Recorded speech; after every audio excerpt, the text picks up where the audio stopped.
Boa noite. Tudo jóia, 100%, Pedro. Maravilha, Tranquilo. cara. Tá me ouvindo bem? Tá tranquilo o áudio aí? Tô ouvindo bem. Queria primeiramente, né, agradecer aí o convite da Renove, né? A gente se conhece há pouco tempo, mas já considero bastante, né? Muito legal esse convite, parabéns por essa iniciativa. Acho que no momento desse, né, de pandemia, no momento que a gente está vivendo, eu acho importantíssimo esse tipo de iniciativa, no intuito de ajudar as pessoas. E só tenho a agradecer aí pelo convite. Maravilha, bom demais. Também te agradecer, né, pela oportunidade de você estar aqui conosco, ter atendido esse pedido aí corrido aí. Então, agradecer mais uma vez aí o intuito de você estar aqui disponibilizando o seu tempo para poder ajudar as pessoas. Então, beleza. Agora a gente já conversou um pouquinho aqui e eu passo a bola para você se apresentar um pouquinho para o pessoal. Eles querem te conhecer. Afinal, quem é você? Fala um pouquinho para a gente aí. Legal, Pedro. Falando de carreira, né? Eu sempre trabalhei na indústria automobilística, né? Sou criado, né, na indústria automobilística, tem 10 anos de carreira, né, nela. E como um bom engenheiro, comecei pelo estágio, né? Comecei estagiando dentro da indústria, né? Tive a felicidade de começar na indústria, apesar de várias tentativas de estágio. E dentro da indústria automobilística eu fui desenvolvendo as minhas habilidades, fui crescendo, pulei em várias áreas, né, diferentes também, sempre com o intuito de me aprimorar, né? Existe uma responsabilidade minha, mas o intuito de aprimorar, de sempre crescer, fazer algo além, né? De contribuir mais um pouco. E hoje ainda continuo na indústria e hoje eu tenho um cargo de gestão, né? Consigo controlar várias pessoas em vários setores diferentes dentro da área de engenharia. Então, eu comecei de um lado, né, como estágio, fui crescendo mais na área tecnicamente e em um determinado momento me tornei gestor. E sempre, né, utilizando a engenharia de produção como fundamento. Né? É o que eu aprendi como técnica, é o que eu estudei como base e hoje busco ainda conhecimentos áreas, mas a engenharia de produção foi o que me alavancou. Né? Como estudo, eu sou formado em engenharia de produção, formei em 2011, né? Tenho o MBA também em gestão empresarial, então conheço um pouco dessa área. E hoje faço pós-graduação em filosofia. Ó, Pulei um pouco de ramo, justamente para a área de humanas, né? Que é o que uhum. me interessa um pouco mais hoje. E consigo aplicar também, de certa maneira, existem questões até filosóficas que conseguem ser aplicadas também nesse contexto todo, né? Então, o que eu sempre falo, o conhecimento ele abre leques, né? Abre possibilidades, como se fosse várias cartas que você tem na manga e em determinada situação você usa uma dessas cartas, né, ao seu favor. Então, até hoje continuo buscando conhecimento aí também. Mas meu foco é engenharia e sempre no setor automobilístico. Muito bacana, Douglas. E aí acaba que a minha carreira eu tenho um pouco menos experiência que você, mas também iniciei aí estagiando numa indústria automobilística, então, no ramo de engenharia, então eu entendo muito bem do que você está falando. Mas maravilha, cara, gostei muito aí da sua apresentação. A gente queria saber um pouquinho a respeito do estágio. Na época lá que você era universitário, enfim, nós de engenharia, acaba que o nosso curso tem a obrigatoriedade de você buscar um estágio para você concluir a sua graduação. E aí minha pergunta é em cima disso. O que você fez naquela época para poder se preparar para estagiar? Qual dica que você dá para essa galera que está ouvindo a gente aqui? Legal, Pedro. Assim, o estágio ele é fundamental, né, para a engenharia e, de fato, né, você consegue ter uma experiência, um contato, né, muito mais próximo, realmente é uma indústria, né, que é uma fábrica, né, no estágio. Os outros cursos, por exemplo, vou dar um citar aqui, por exemplo, medicina, né, você começa muito cedo já em contato, né, com o que realmente é o público. Então a engenharia ela começa um pouco depois, né, que é mais no final, que é o estágio ele realmente fundamental. Se eu fosse dar alguma dica, né, que é exatamente isso que a gente está abordando, eu daria um passo antes, né? Porque existem várias fórmulas, vários métodos, né, de várias maneiras de se comportar, maneiras de falar primeiro, falar outra coisa, se estudar. Eu quero dar um passo antes. Eu acho que existe uma coisa que ela é fundamental, que é a perseverança. Eu vou dar um exemplo meu, né, prático, e vou dar um exemplo agora.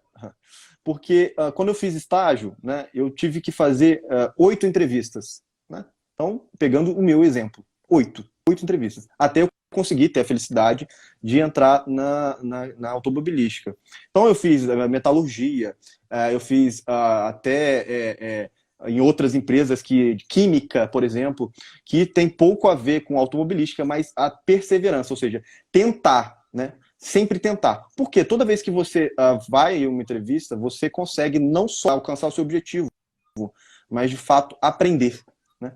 Da mesma maneira que a gente está falando agora, né? Nesse exato momento, eu estou dando uma entrevista para você, eu consigo falar de maneira clara, de maneira que todo mundo consegue entender. Por quê? Porque eu já tive essa experiência antes.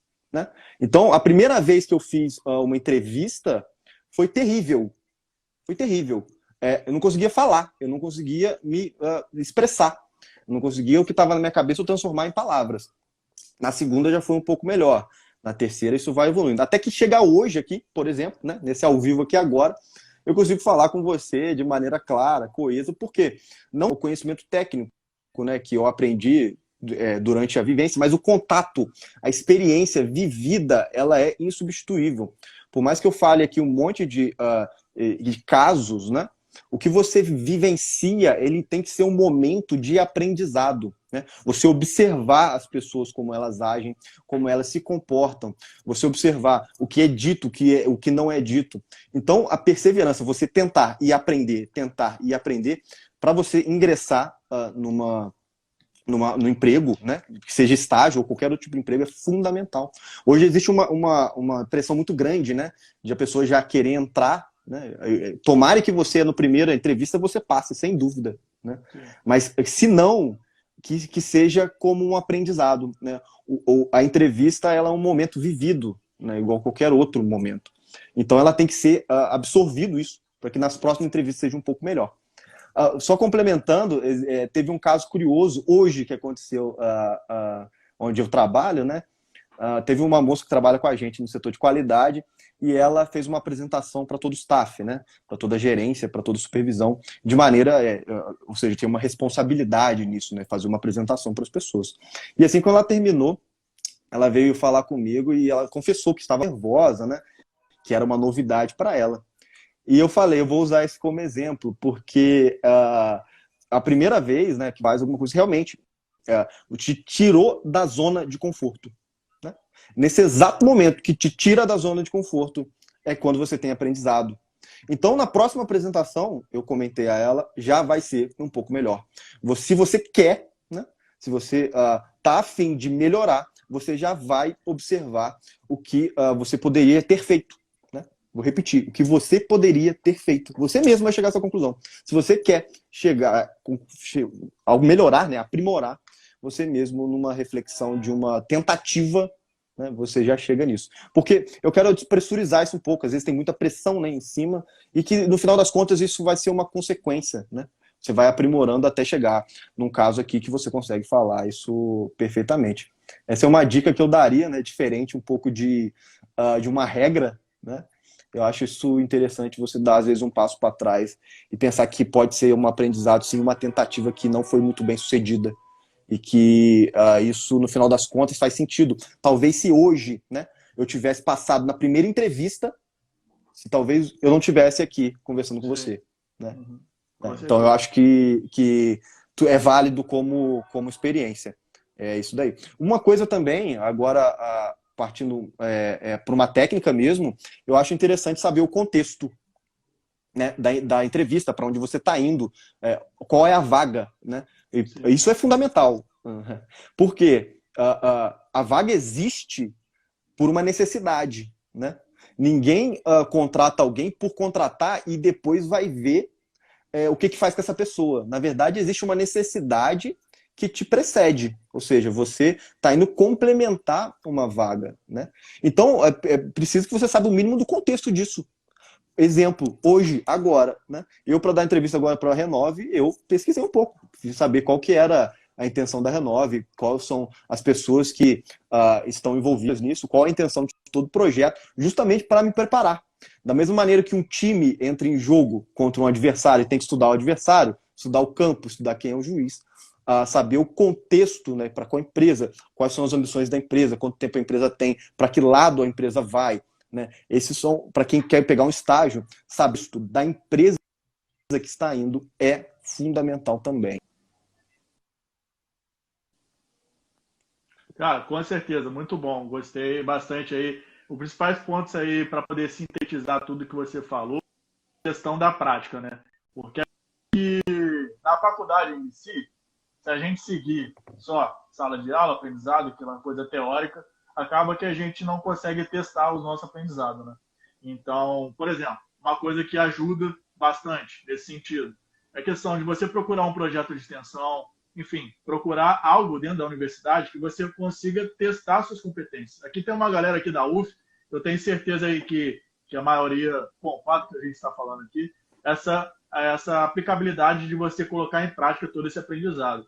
Porque é justamente isso, muito que você falou. E aprendendo ao longo do tempo com aqueles possíveis erros que você cometeu e não ver aquilo como algo ruim, sabe? E ver aquilo como algo necessário para o seu crescimento profissional. Então, é muito disso. É a questão de você ter paciência, ter foco, ter calma, porque a sua hora vai chegar. E você falou muito bem essa questão de você analisar o cenário que você está, né? Contextualizar, enfim, qual empresa que eu estou prestando, para justamente você, através do seu processo de autoconhecimento, se conhecer e ver se faz sentido, se o seu perfil está de acordo com aquela empresa, para justamente ter aquele match e sim aumentar a sua chance de entrar no mercado de trabalho. Mas em cima disso, Douglas, eu gostaria de fazer a seguinte pergunta para você. Quais foram aí os principais desafios que você teve ao longo dessa sua carreira aí incrível de 10 anos na indústria automobilística? O que você pode contar para a gente aí? Olha, os principais desafios, né, por incrível que pareça, trabalhar em si é muito relacionado, né? A gente aprende muita técnica, né, principalmente na engenharia, né? A gente conhece bastante de processo, bastante qualidade, mas as principais questões, até que me fizeram alavancar, né, dessa subida exponencial, foi justamente a questão do relacionamento com as pessoas, como se comportar perante as pessoas. Porque existe momentos que você está trabalhando e que tem interface com as outras pessoas. Isso é inevitável. Até uma pessoa que trabalha em home office, né, ela tem interface. Ou seja, alguém pediu para ela fazer alguma coisa, ela faz, depois ela entrega. No momento que alguém pediu e ela entrega para alguém, tem interface. E é nesse momento exato que gera algum tipo de problema, algum tipo de falha. Normalmente é falha de comunicação. E os desafios estão aí, em corrigir essas falhas, né? Eu lembro de um episódio para mim que virou uma chave, né, na minha carreira. Foi justamente quando eu assumi uma responsabilidade, né, imposta pelo meu gestor, né, solicitada. Na verdade, eu sugeri a ele de representar o meu time perante uma reunião. Na época eu trabalhava em logística, né, eu era parte de um time, né, inteiro, e cada um dava seu status, né, o status do meu trabalho, o colega do lado dava o status do trabalho dele, e isso era apresentado em uma reunião de uma maneira geral, né? Então, quem fazia isso era o gestor.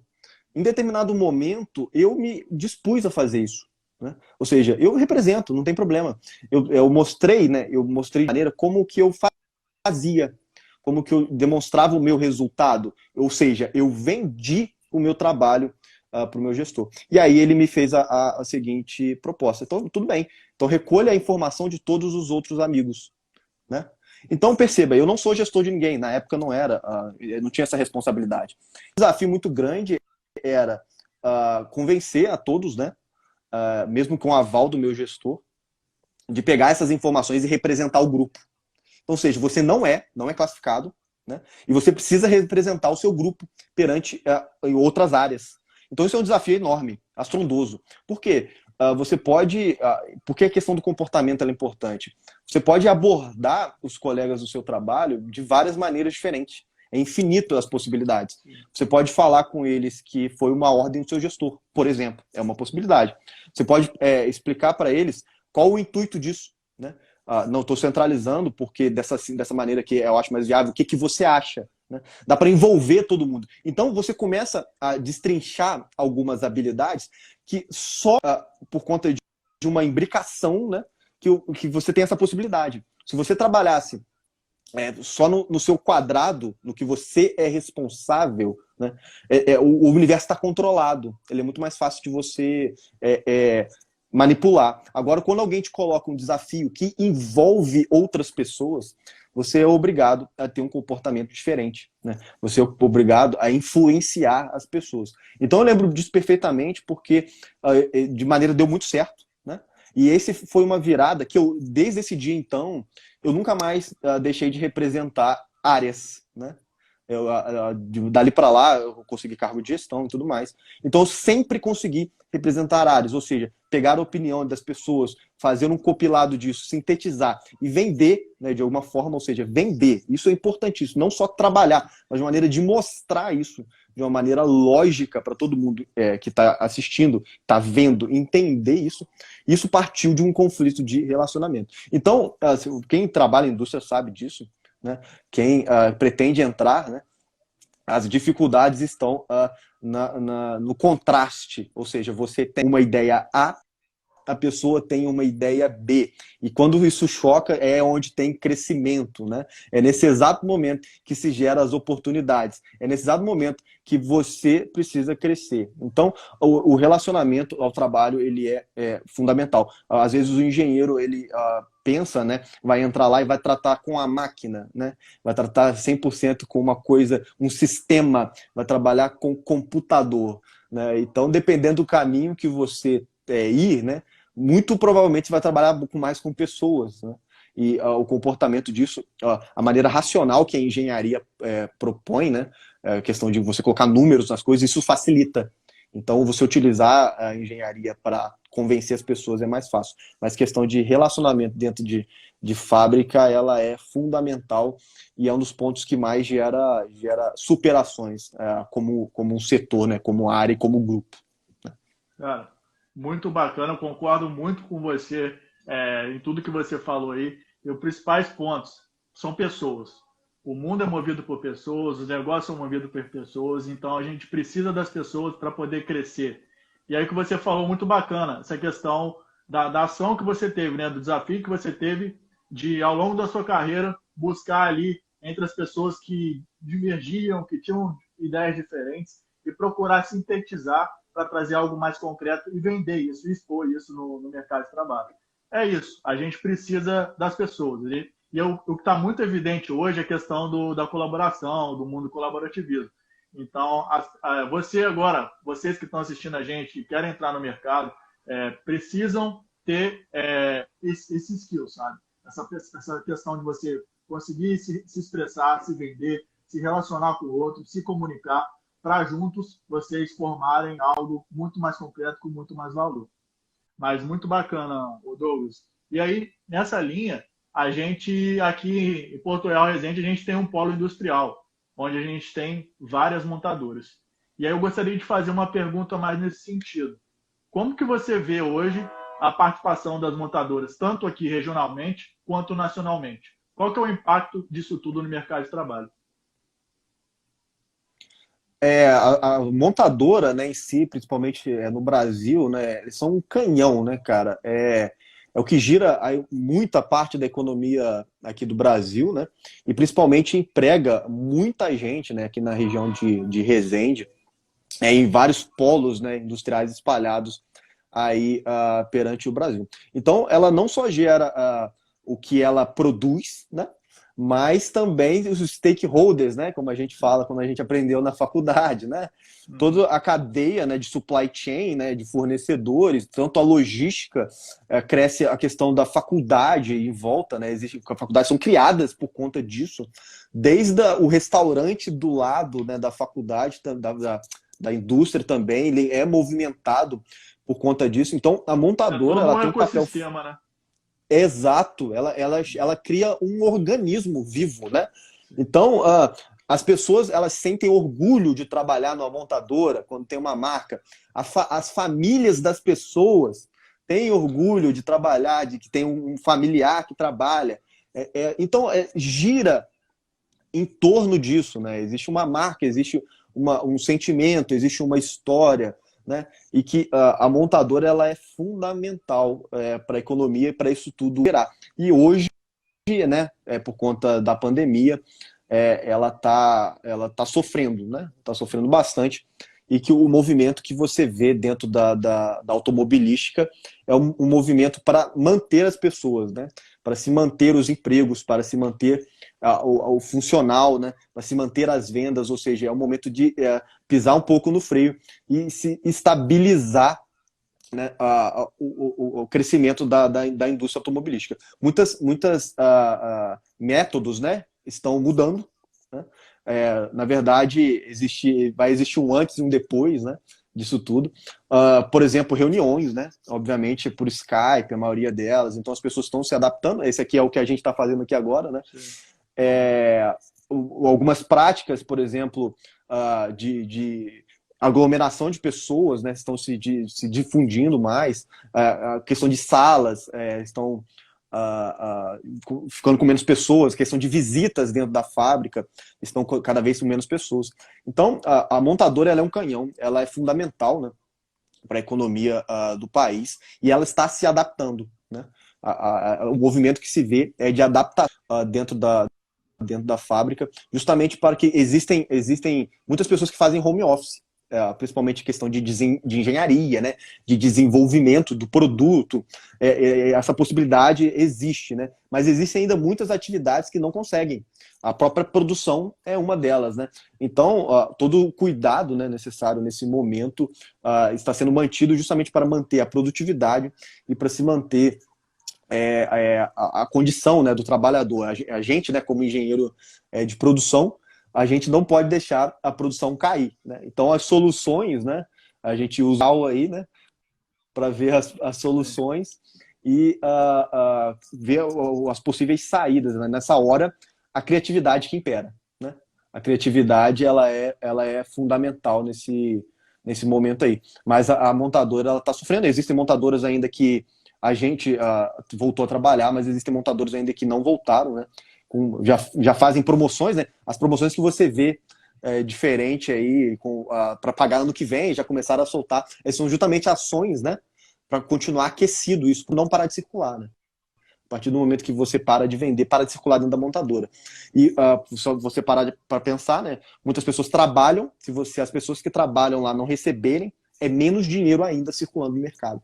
Então, a cadeia gigante que a montadora ela gira isso, né? Os brasileiros por si só são apaixonados por veículos de todos os sentidos, então a representatividade da automobilística no Brasil ela é muito grande, ela é muito extensa.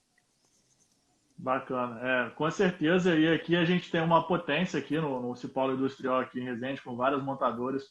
E o que você falou, ao redor, cada stakeholder ali tem a sua participação fundamental. Então, nesses tempos de pandemia, as pessoas estão sofrendo, então as pessoas estão tendo que se readaptar a esse novo cenário. Mas eu tenho certeza que as pessoas vão sair muito mais fortes do que elas entraram durante todo esse processo.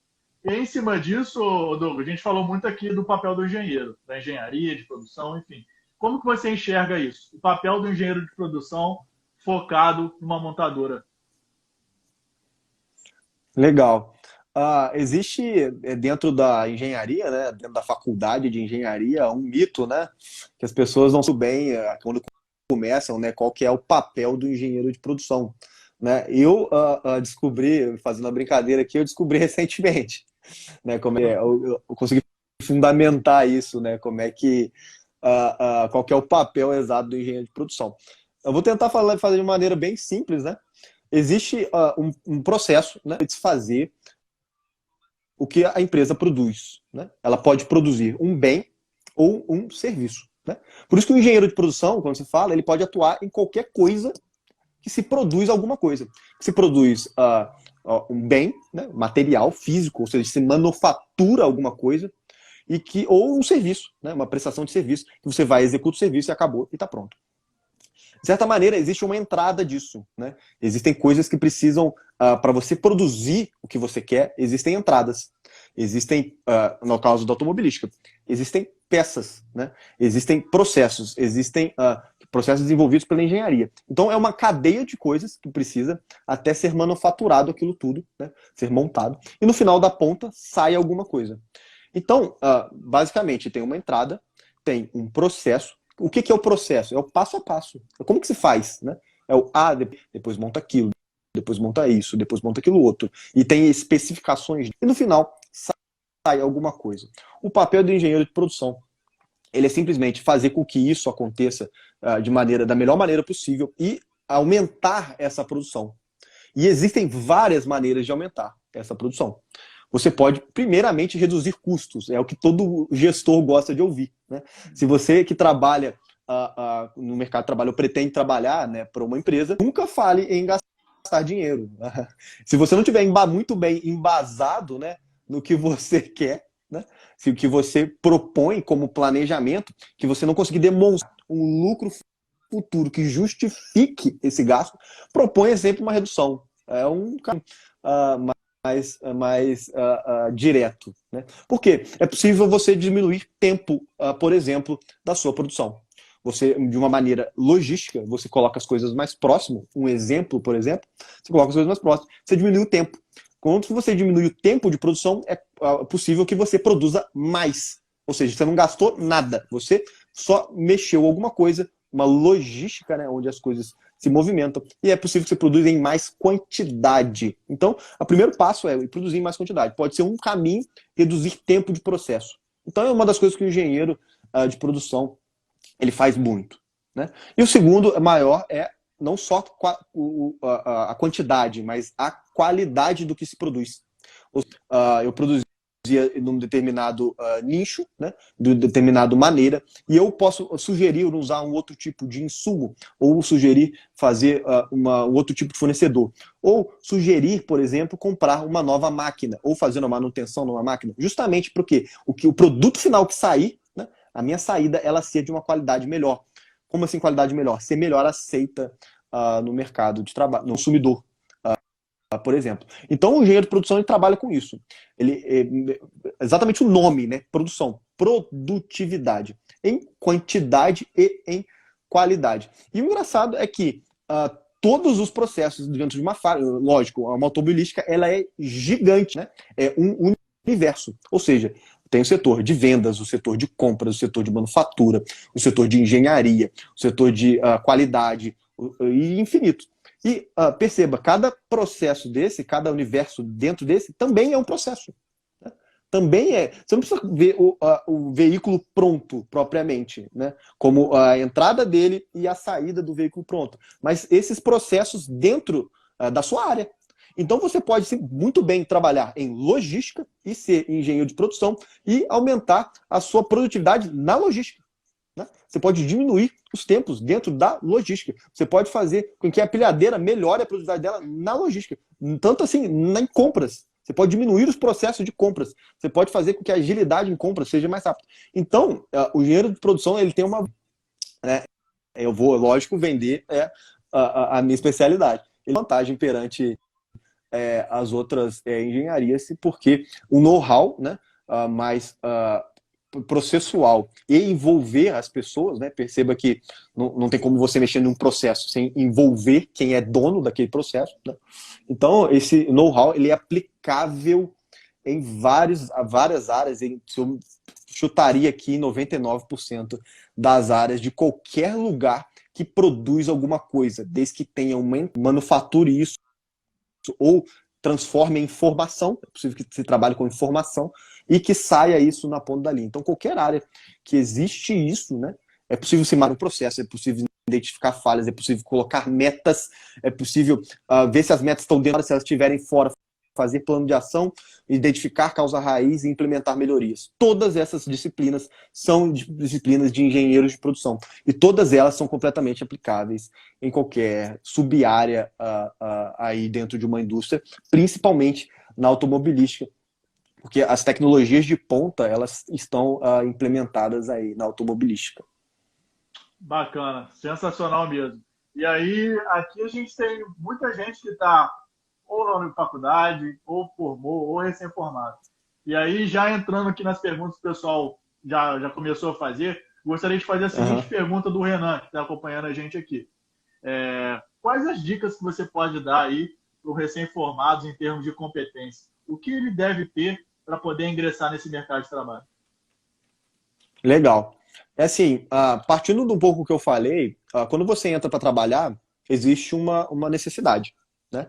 Então, a primeira coisa que ela é fundamental e, de certa maneira, ela é óbvia, mas e as pessoas esquecem disso, é que tem uma expectativa sobre o seu trabalho. Você foi contratado por uma vaga, né? E que você precisa atender essa expectativa, ou seja, provavelmente foi quem te contratou. Ele tem uma expectativa, é preciso alinhar isso, precisa ter conversa, precisa ter diálogo, porque é possível que tenha um descritivo, né, do que você tem que fazer, mas normalmente não está atualizado ou tem algum tipo de problema. Então é preciso ter uma conversa, né, com quem te contratou, né, com quem tem uma expectativa sobre o seu trabalho. Então o primeiro passo fundamental é entender quais são as expectativas do seu gestor. Lógico que muito vai partir de você como sugestão, né? Já que você é um engenheiro, por obrigação, né, da nossa formação, nós temos que sugerir as coisas, né? Então, sugerimos qual a melhor maneira de se fazer aquilo que foi. Que literalmente você está sendo pago para fazer. A verdade é essa. Você foi contratado para alguma coisa. Então você precisa cumprir essa uma coisa. Esse é o primeiro passo e ele é fundamental. Mas existe um segundo passo, né?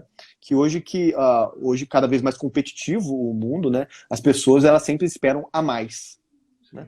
Então você cumpre o que você faz e de certa maneira, e um segundo passo que ele vem depois é você tem que aprimorar o que você faz. Ou pensar fora da caixa, né?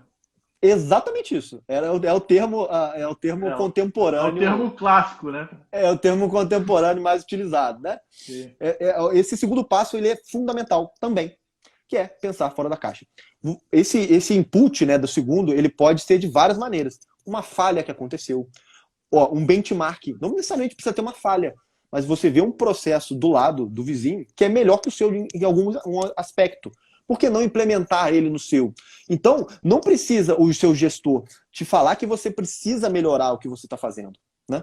Então, você foi pago para fazer A, mas por que não melhorar A pela sua iniciativa? Por que sua? Ninguém é melhor para fazer o que você faz na sua função. Não faz sentido, né? Uma pessoa de fora, né? Alguém que está fora do processo que você faz, dar alguma opinião sobre o seu processo. É a mesma coisa que a gente aqui, né, tendo uma live, uma entrevista, e alguém falar que existe uma maneira melhor de ter entrevista e que a gente não tenha pensado, e que a gente não tenha reconhecido isso, e que a gente, de certa maneira, não já tendenciou para isso. Então, você precisa aprimorar sem precisar desse input, sem que alguém fale que a nossa entrevista aqui agora poderia ser melhor, né? Você precisa buscar esse aprimoramento e a busca do aprimoramento no seu trabalho ele é contínuo, ele é infinito, ele é cíclico. Então é uma dica que eu dou para quem entra. Quem vai entrar no mercado de trabalho não é entrar e acabou, né? Entrar, vai trabalhar lá, né? E já estudou o que tinha que estudar, já aprendeu o que tinha que aprender, já sabe tudo, já conhece pessoas e é só trabalhar. Não, né? Isso funciona bem, né? Para se você quiser continuar onde você está ou até mesmo correr o risco de ser desligado. Isso funciona bem, porque você vai continuar na mesma posição ali, né? E o seu salário vai aumentando, você vai onerando e você possivelmente vai virar um candidato numa crise a ser desligado. Então existe um segundo passo, que é você buscar, né, o aprimoramento. Isso te motiva, né? Isso é um ponto interessante, até, né, começa a estudar pessoas e que você acha o seu lugar no universo, né? Falando um pouco rapidamente aqui de filosofia, né, que é um ponto que eu estou estudando bastante. Seria uma pergunta aqui, já vou adiantar aqui, né? Por que você resolveu fazer filosofia, então? Legal. Eu vou falar um conceito aqui que ele casa com o que a gente está falando, né? A gente estuda alguns pensadores, né, antigos, porque muita coisa já foi falada, muita coisa já foi escrita, e a gente às vezes tenta inventar a roda, né? Então, pegar alguns conceitos que já foram falados e trazer para o nosso contexto. Um exemplo desses é de Aristóteles, né? É um pensador grego de 4 séculos antes de Cristo, e ele tem um pensamento sensacional, né? Que ele fala em felicidade, só que ele não falava português, né? Então ele falava eudaimonia, é um conceito de Aristóteles, que é quando você acha o seu lugar no universo. Por quê? Fala, né? Todos os humanos, né? Nós todos aqui, eu, você, todo mundo que está assistindo, nós somos completamente diferentes, né? Nós somos diferentes uns dos outros. Olha para mim, olha para você, somos completamente diferentes. Porém, tem uma coisa que nos é comum a mim e é comum a você, que é a felicidade. Então, Aristóteles fala que, né, a felicidade, quando você está trabalhando, quando você se identifica, quando o seu trabalho, né, aquilo que você faz, tem a sua identidade, tem a sua cara, né, e que você busca o aprimoramento na sua atividade, você busca sempre fazer o melhor naquilo que você se propôs a fazer.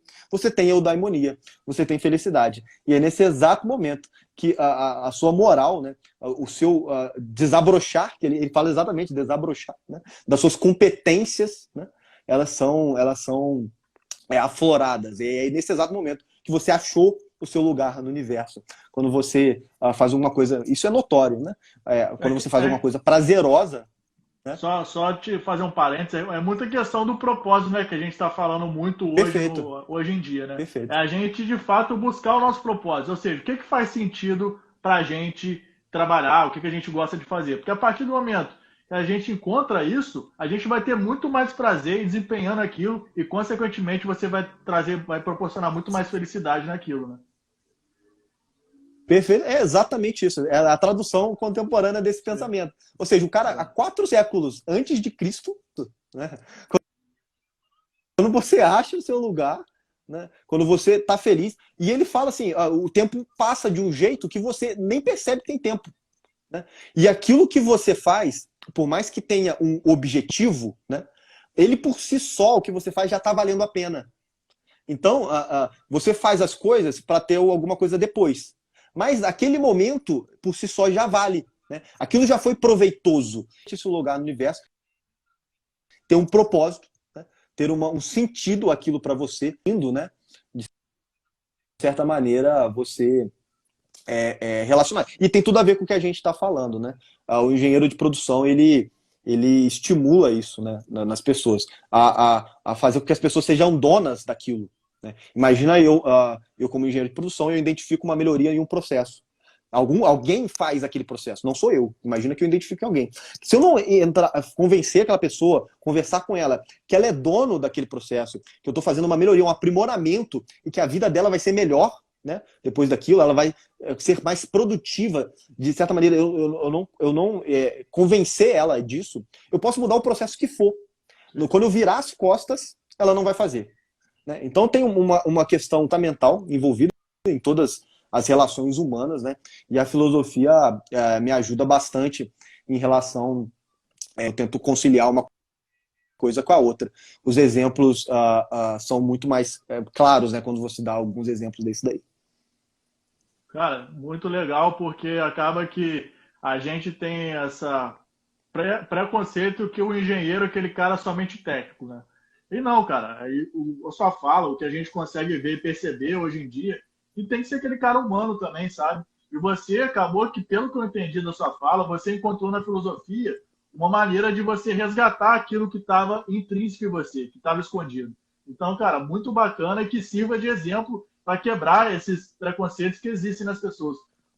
Em relação, por que não o engenheiro pode estar estudando uma área completamente diferente daquela que ele se formou, sabe? Então, cara, sensacional, muito bacana essa contribuição nesse sentido também. E aí, em cima disso, a gente falou muito de propósito, né? De você encontrar o seu caminho na sociedade, enfim. Como, então, descobrir se você está no caminho certo? O que você pode falar aí pra gente? É assim, o caminho, né, na verdade, ele é uma busca eterna, né? Eu não consigo acreditar que existe um caminho exato, né? Primeiro porque cada um é uma pessoa mesmo, né? Como eu comecei a falar, né? Os caminhos, eles são muito, muito singulares, né? O próprio Aristóteles, ele fala disso. Não existe nem igualdade nem diferença, porque igualdade você pressupõe comparação. As coisas são singulares, ou seja, elas são únicas. Então, o caminho mesmo, né, ele é único. Né? O que eu faço, o que eu vou, é o meu caminho.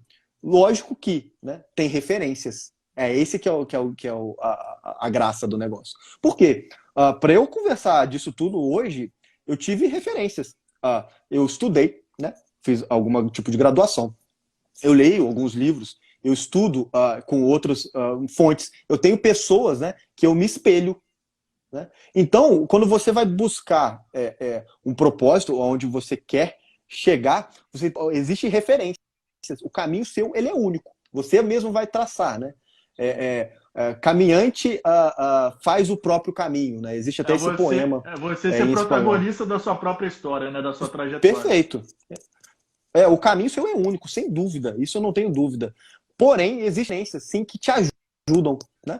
Um bate-papo como esse pode servir, sim, a uma pessoa lembrar amanhã de uma coisa que a gente conversou. Isso pode ajudar ela em algum sentido. A ação sempre é da pessoa. Né? Eu não tenho como obrigar você a fazer alguma coisa. Do exemplo que eu dei também, se eu melhorar um processo de uma pessoa, obrigar ela a fazer. Isso não é possível, não tem como. Mas eu posso dar referências, dar metodologias, ampliar o leque de possibilidades. Né? Então, quanto mais conhecimento, né? O conhecimento ele é libertador nesse sentido. Quanto mais conhecimento você tiver, principalmente em coisas contraditórias, né? Porque é muito simples você ter um conhecimento sobre uma coisa que você já concorda. Né?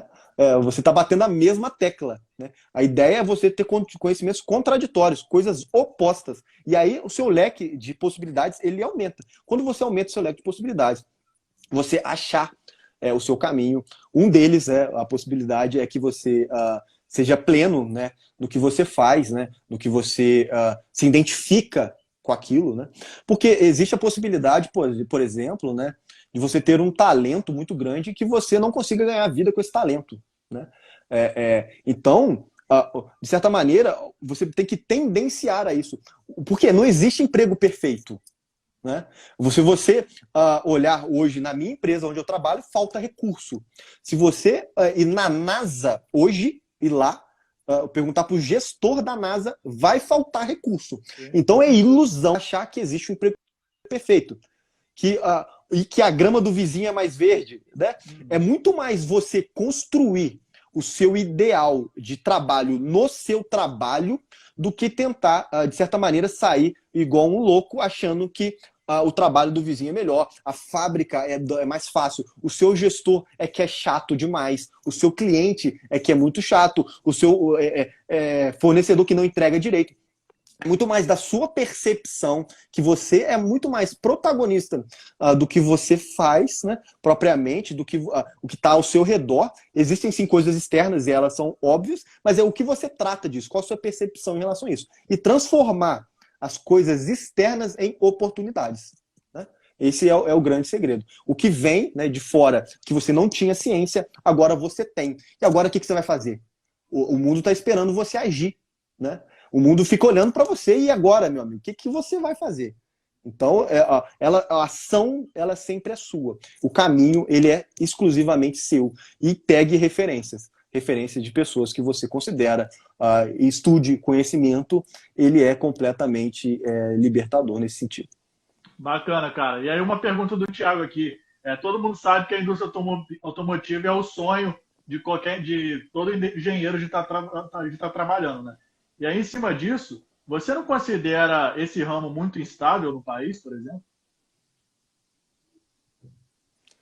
De certa maneira, a indústria, por exemplo, que eu trabalho, ela até preza, né, a questão até familiar. Toda indústria ela depende de demanda, né? Isso é o ponto que ele está comentando aí, que é fundamental, né? Você precisa vender, né, para você ter gente lá dentro. Trabalhando para isso, né? Isso é realidade. Porém, as políticas hoje dentro de empresa, né, principalmente dentro de empresa automobilística, ela tem uma política até de retenção de talentos. A partir do momento que você tem esses diferenciais que eu falei, né, de querer aprimorar, ou sempre que você faz, ser muito interessado, a empresa ela vê você com outros olhos. né? Você ainda vira ouro dentro da empresa. Então, é muito custoso para uma empresa ela ter que desligar pessoas e contratar pessoas, né? Mesmo quando tem picos de crise e aumentos de produção, a empresa ela demora muito para tomar essa decisão. Por exemplo, não teve ainda nessa crise agora da pandemia, né, demissões em massa, o que normalmente se espera ainda. Por quê? Porque sempre há a esperança de uma reação e é muito custoso. Por quê?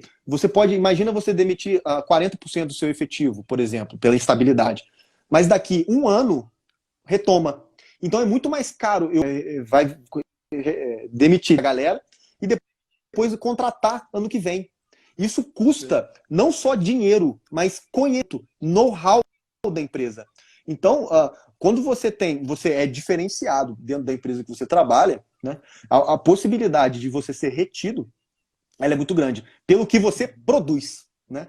Eu não tô, porque existe a possibilidade de você puxar saco, né? Você querer, por outros meios, enfim, ser influente em rodinha de amigos, né? Falar de futebol, de cervejada, mas não é questão, é questão de produtividade, o quanto você produz. A pessoa que produz muito bem, né? A empresa dificilmente, né, ela vai querer perder essas pessoas, porque é muito custoso para ela até achar também. Até porque uma pessoa sai, né, num polo industrial, todo mundo se conversa, né? Os RHs, todo mundo se conversa. Então, uma pessoa que é o talentosa, famoso ela sai. network, né? Hoje Exato. a Network. informação ela chega muito rápido, então você tem O que se atentar quanto a WhatsApp isso também. hoje, exato, o que a gente está fazendo aqui, isso era impossível há 20, 30 anos atrás, né? A velocidade da Sim. informação, ela é muito rápida. Então, uma pessoa de talento, né, que busca isso, ela rapidamente é absorvida por outra empresa que esteja um pouco melhor. Então, a indústria automobilística ela tem seus altos e baixos, mas é um movimento muito lento, né? É um navio muito gigante que ela faz curva para um lado, depois para o outro. E é uma decisão que se toma com muito cuidado por conta desse custo, né? Principalmente pelo know-how envolvido aí dos colaboradores. Cara, bacana, ô Douglas. É, gostaria de te agradecer pela sua participação. Foi incrível aqui esse bate-papo e tenho certeza aqui que agregou a gente, o pessoal interagiu, participou. E aí, para poder fechar, gostaria de fazer a seguinte pergunta aqui que chegou para a gente aqui. O que seria esse método CPA? O que você pode dizer para a gente? Que legal. Você deixou pro final, né? Maneiro, legal.